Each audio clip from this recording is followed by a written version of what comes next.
Et à toi, c'est ton tour. Entendu. Alors, j'ai toujours un petit côté bon enfant sans doute et un petit peu ennuyeux, du coup un petit peu rasant.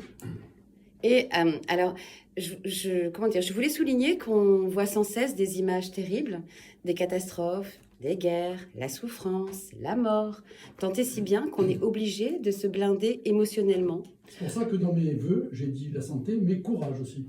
On en a. Et surtout de la confiance. Donc on est obligé de se blinder émotionnellement finalement pour pouvoir vivre une journée sans être trop affecté.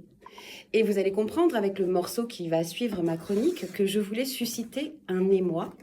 Je voulais vous troubler, je voulais vous choquer, mais avec délicatesse et tendresse. Je voulais vous démontrer, n'est-ce pas? Je voulais vous démontrer que sous cette armure, sous celle qu'on est obligé de tous endosser chaque jour, il y a finalement un cœur battant à l'évocation de simples sentiments. Et c'est un peu aussi l'intention au cours de cette chronique. L'intention sera de percuter vos oreilles, mais avec beaucoup plus d'élégance qu'il n'y paraît. Ce soir, le petit jeu va être de relever tout ce qui, à la première écoute, pourrait nous sembler vulgaire. Non, pas vulvaire, et qui pourtant ne l'est pas, ni vulgaire, ni vulvaire. Tout ce qui pourrait donc nous ébranler. Et là, c'est l'instant où vos esprits tordus commencent à comprendre que ça a déjà commencé. Je fais la tête de Thibaut.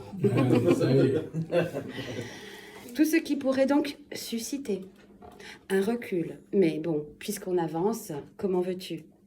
Comment veux-tu que je recule? Oui. Bref, tu m'accules. Donc, Allô, Houston. Tu l'as vu? Tu as vu le jingle? Il est très bon le jingle. donc, une chronique jaculatoire. Entendez, courte, pour lever quelques malentendus de lexicon, dictionnaire. Moi, presbyte, mais pas toujours casse-couille, j'ai levretté, entendez, accouché, ce texte sur une idée tordue d'un de mes acolytes. Non, pas forcément alcoolique, quoique, je n'en sais rien, il va peut-être lichtronner.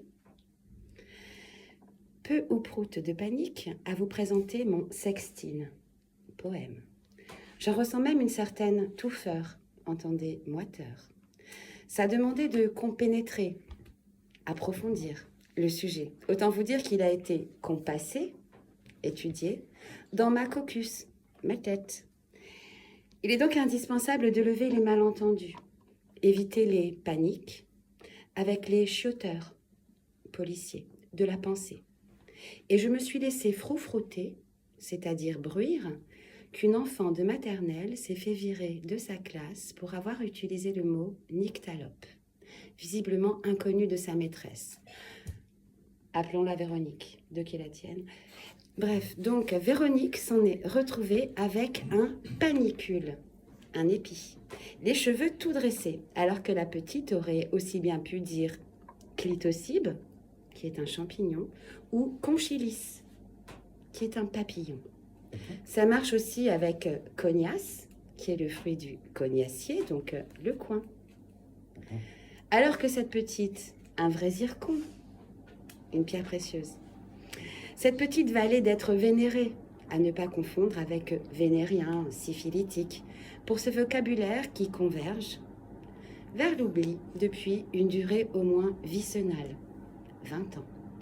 Et petit à petit, à un rythme sexennal, périodique, la riche langue française s'ampute, alors que le beau et le laid cohabitent, de manière parfois contre-intuitive. œillet, par exemple, si poétique, peut vouloir dire anus. Par amour, en un seul mot, c'est pourtant très charmant, proxénète. Stercoré, malgré toute son élégance, signifie déféquer. Je ne sais pas si ce soir vous en avez pour votre aspine, argent. Ça tombe bien, c'est gratuit. Et mon sexte, ma prière, ne demande ce soir que votre acripi, bienveillance. N'est-ce pas, Véronique? C'était ma courte chronique. Très très bien, on prend du boulot. Et puis, ce jingle, à force que je comprenne de plus en plus vite, va falloir que je le change. Mais